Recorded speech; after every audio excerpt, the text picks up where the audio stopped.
Seu filho adolescente fica horas e horas na frente do videogame. Você sabe o que eles andam vendo na internet? Será que devemos considerar o celular como parte da família? Não, né? Então, como a gente estabelece limites para o uso das novas tecnologias com os nossos filhos? Para conversar sobre esse assunto, nós convidamos para o bate-papo de hoje Mário Volpi, coordenador do programa Cidadania dos Adolescentes do Unicef, e a família Lima. Bem-vindos todos aqui ao Como Será. Ei, Simone. Oi. Tudo bem? Tudo bem. Carlos. Oi, tudo bom? Tudo jóia. Cairé. Aruana. Tudo bom? Ei, Mário. Tudo bem com vocês? Obrigada por vocês terem vindo para conversar sobre esse assunto que não é fácil. Tá todo mundo de celular aqui? Não. Tá desligado dentro do estúdio.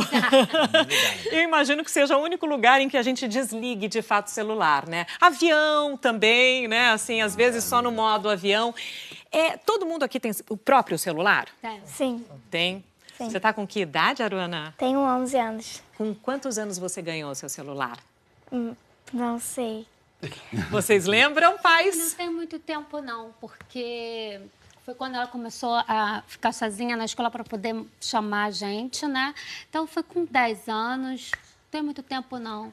Quando ele começou a sair, voltar para a escola sozinho, com 11 anos, foi que eu dei um celular para ele. Aí eu dei para ele, eu tive que dar um para ela também. Você tá com 13, Cairé.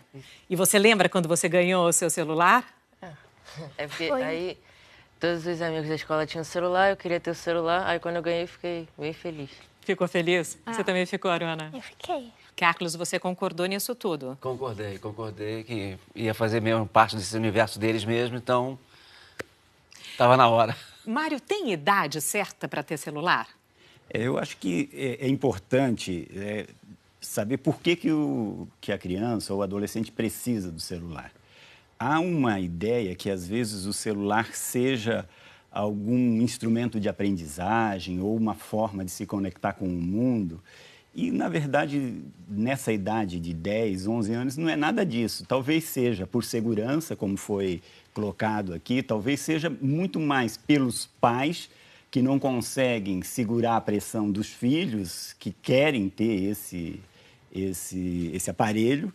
Mas eu acho que os pais devem tentar formas de interação atrasando o máximo possível, porque, de fato, ele é um elemento novo na relação familiar. Embora ele não se constitua numa pessoa, ele se constitui, muitas vezes, num foco, num campo de tensão, né? Perfeito. Então, assim, eu vou aproveitar exatamente o que você acaba de dizer, Mário. A gente vai ver agora uma cena que seria cômica se não fosse trágica. Depois, vocês aí de casa me contam, vocês aqui também, se o jantar na casa de vocês também é assim, olha só. Diário de um adolescente. Diário de 2 adolescentes. Diário de 2 pais de adolescentes.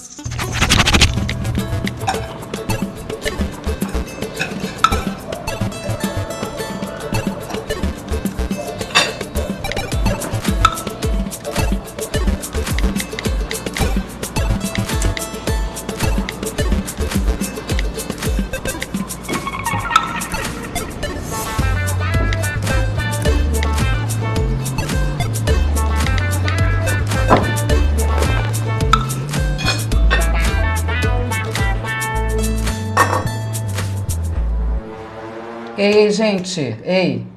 Puxa vida. Que tal se vocês largassem um pouquinho o celular pra gente ter pelo menos uma refeição com uma família normal, hein? Hã? Vamos aproveitar esse momento pra gente conversar, botar o papo em dia. Né, Manu? Vamos começar com você? Como é que foi sua aula hoje? Conta. Então, ela vai... Pera aí só um pouquinho, só um minutinho que entrou uma mensagem aqui, rapidinho. Eu tenho que responder, eu não demoro, tá? A gente já conversa. Que bom exemplo dessa mãe, né? Vocês já viveram uma situação dessas? Não, na minha casa não, porque na minha casa não tem celular na hora das refeições. Opa! Tem esse limite? Tem um limite. Levar pra mesa nem Não, pensar. não pode levar. Então, vamos almoçar, larga onde está o celular E se levar, vai deixar ela longe. Depois que terminar, sim, pode voltar. Mas Ninguém na nunca casa- levou assim, sentou em cima ali do celular, deu aquela já, olhadinha. A gente cria um hábito, né? Começa a se disciplinar, senão a gente não consegue nem ouvir mastigar a comida, né? Pois Você não come, né? Não, você não come, você fica de olho. Você usa muito o celular, Carlos? Eu uso bastante. Uso. Mas você usa na frente deles, assim, normalmente, não tem problema? Uso, não tem esse problema, não. Eu uso. Qual é o exemplo que os pais têm que dar, Mário, assim, do uso? Porque, na verdade, assim, para os pais também é uma ferramenta muito importante, tanto de trabalho quanto de controle da própria família. Qual é o limite? Na verdade, os pais devem estabelecer os limites num diálogo com os filhos e o que deve prevalecer é sempre o que é a prioridade nesse momento, não é? Então, às vezes você, talvez, como adulto, tenha uma necessidade de responder a uma mensagem no meio de uma atividade importante da família. Então, você tem que explicar isso para os seus filhos para que eles entendam, né, que você não está rompendo a regra que foi criada, mas você está fazendo algo que é muito importante para toda a família, porque tem a ver com o seu trabalho, e o seu trabalho é o que garante a sobrevivência dessa família, né? Então, eu acho que o diálogo, mas aqui a gente tem falado muito nessa palavra diálogo, e as pessoas, às vezes, depositam aí um sentido mágico na palavra. O diálogo, na verdade, é construído desde o dia que você compra o telefone até o momento do uso. E é importante os pais terem uma coerência entre a mensagem que eles dão para os seus filhos e aquilo que eles mesmos fazem, né? E a exceção não pode ser banalidade, né? Não pode ser a todo tempo eu digo, não, mas é porque eu sou o pai da família e eu estou respondendo uma mensagem. Se você faz isso todas as vezes, obviamente que você está passando uma mensagem muito contraditória. Então, a exceção vira regra e todo mundo passa a desrespeitar aquela regra. Então, é muito importante esse diálogo construído desde pequenininho, das crianças pequenas, quando vão crescendo, e que haja, por exemplo, essa imagem da família que não dialoga, né? É difícil a família chegar a isso só pelo telefone. Provavelmente já não havia muito o que conversar naquela mesa, porque quando existe um diálogo, desde pequeno, quando existe um hábito da família de conversar, esse hábito vai ser preservado. E as pessoas daquele núcleo familiar vão perceber que elas estão rompendo um hábito que era bom. Agora, se o hábito era ruim, se aquilo representava uma chatice para os adolescentes, que a minha mãe fica me perguntando sempre as mesmas coisas, o meu pai fala sempre as mesmas coisas, então eu prefiro responder o WhatsApp. Então, é melhor que a gente recrie o diálogo, colocando os jovens, né, os adolescentes, as crianças, dentro do funcionamento da família. Exatamente. Porque, claro, que as perguntas de pai e mãe, né, são sempre as mesmas. Como é que foi hoje na escola? Tem lição de casa? Né? Como é que foi com o amiguinho? Claro, a gente quer saber da vida deles, né? E eles, tudo que eles querem é não contar. Exatamente. Mas pode ser uma coisa, filha, como você está bonita hoje. Por que não pode ser isso? Ô filho, como você foi bem nessa prova, que eu vi que você foi... Ou como foi mal. Ou como foi mal, não é? O foi mal é melhor falar em particular, claro, para não expor, não é? Para não criar o constrangimento. É aquela história, né? Corrija, né, no privativo, dá o espaço dele para ele elogia entender. em público. E elogia sempre. em público. E essa é uma dica muito boa para a gente poder tornar a convivência na família um pouco mais saborosa. Isso né? nasce na família, depois a gente leva para o trabalho e para a vida. Né? Exatamente. Porque é assim que a gente se relaciona com os colegas e tudo mais. A gente vai conhecer agora a história do Bruno, que não largava os joguinhos eletrônicos. Olha só o que aconteceu com ele. A reportagem é da Mariane Salerno.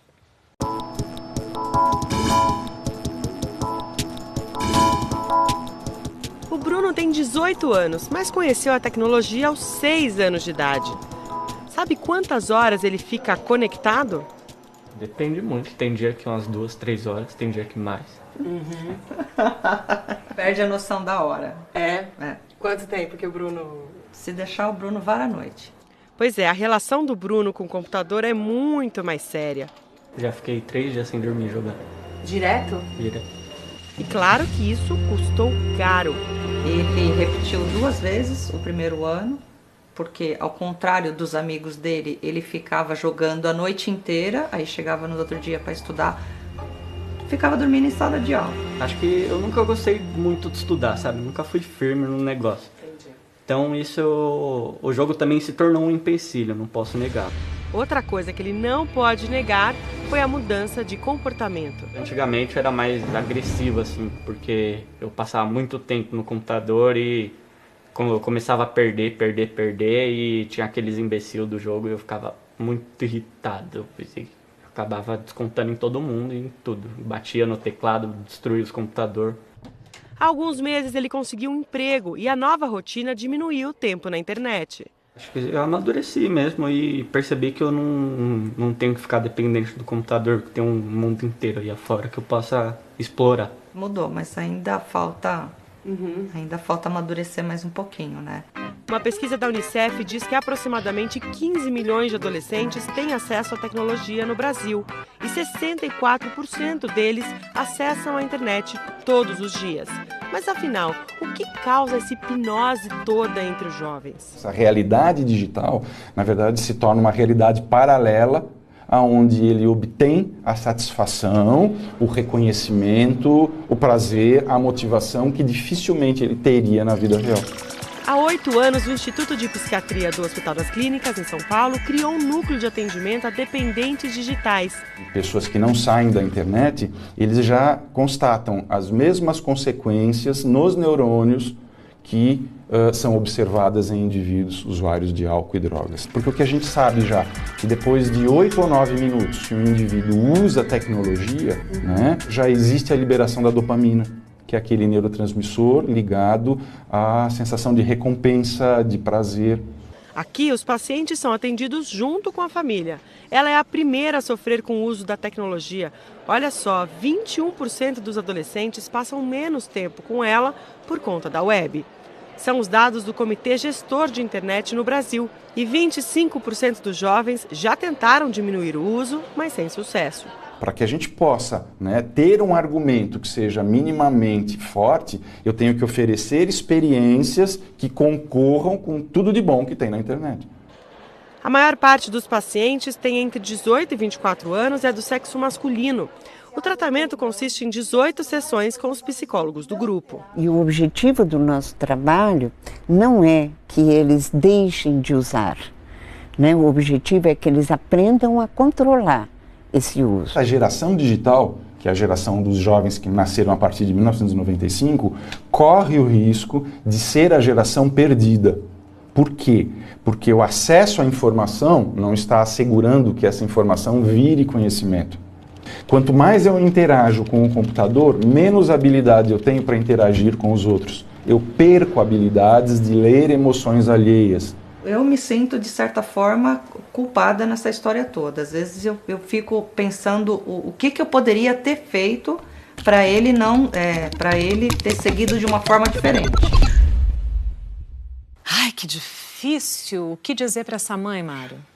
Eu acho que o importante é a gente entender que os jogos, eles geram uma sensação de conforto, de bem-estar, de prazer quando você ganha.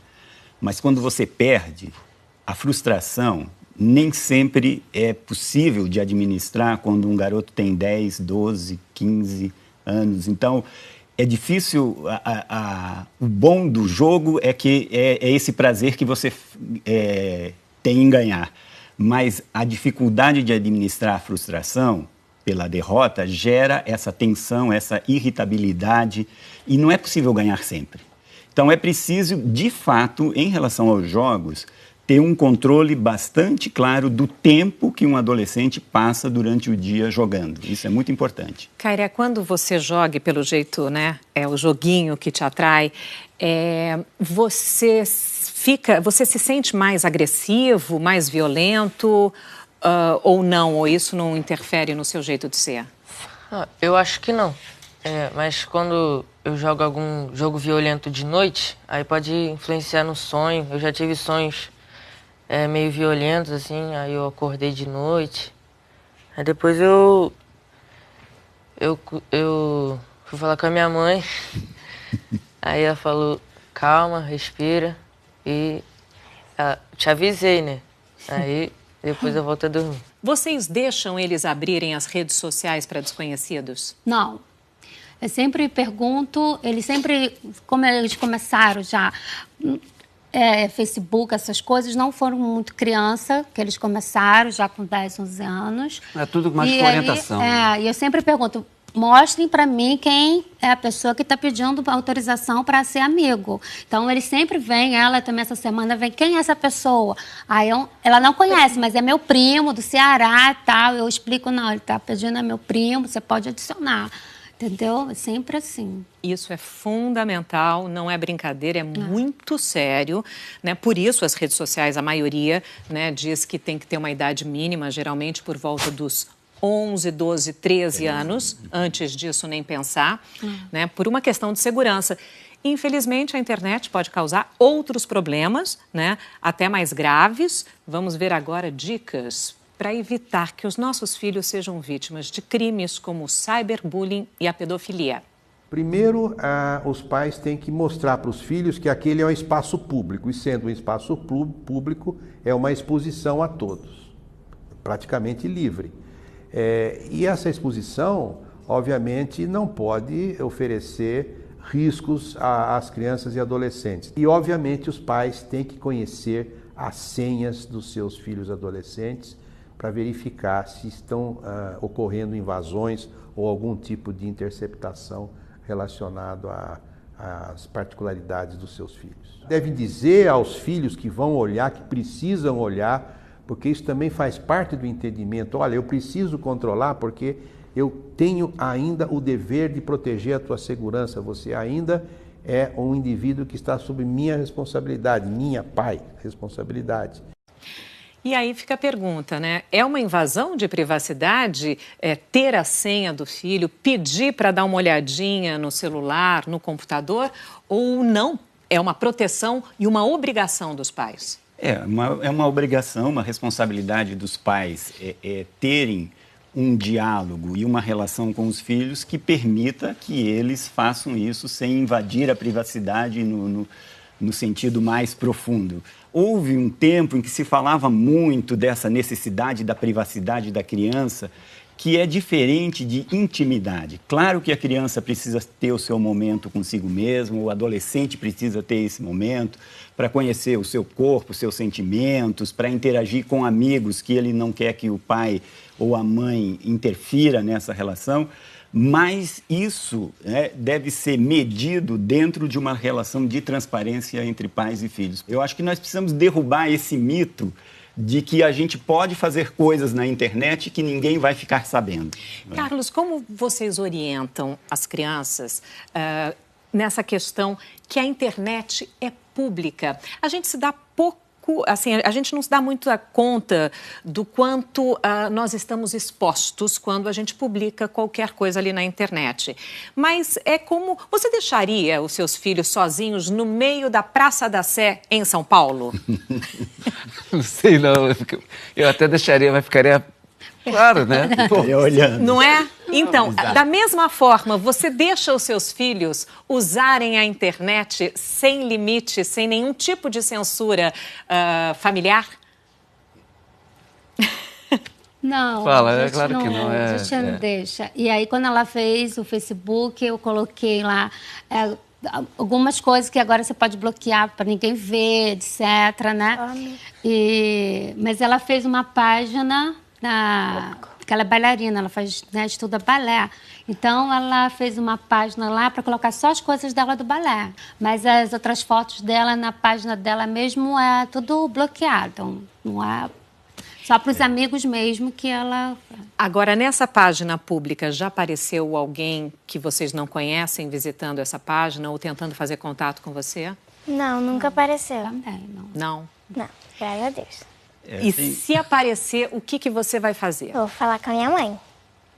Que vai que é um primo conhecido, que eu não sei Lá do quem Ceará, é. né? Pois é. Então, assim, que ninguém aqui dê desculpa, família. tá? Que é primo desconhecido do Ceará, né? Porque Que os já não pais tá conhecem, valendo. né? Os pais conhecem. Eu acho que a gente tem que começar a disciplinar mesmo, que não tem. Às vezes a gente vai perder o controle de alguma coisa, né? Não vou dizer que são inocentes, não são, né? Mas a gente está ali perguntando, vigiando, olhando, né? Essas coisas. Então, não é fácil, não. É difícil para os pais. Se os pais realmente não tiver pulso, a gente vai ser vencido. Agora, que o mundo está conectado, não há dúvida, né? Que nós todos estamos conectados, não há dúvida, e não vai voltar atrás, né? A gente tem que enfrentar esse mundo super tecnológico daqui para frente. Como? Então, mas eu acho que aqui hoje a gente já vivenciou aqui uma cena importante para a vida da gente, que é falar sobre.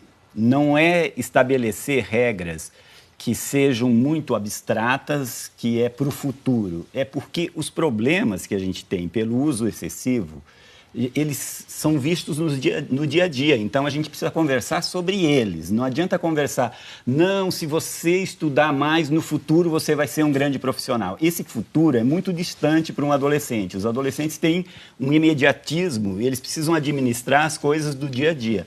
Então, o que nós precisamos entender é que existe algumas regras da vida social, da nossa vida, né, que se aplicam para o mundo da internet, né? O Unicef fez uma campanha em que alguns youtubers iam para a rua e perguntavam, você quer ser meu amigo? E a pessoa olhava assim, ué, como você quer ser meu amigo? Eu não conheço.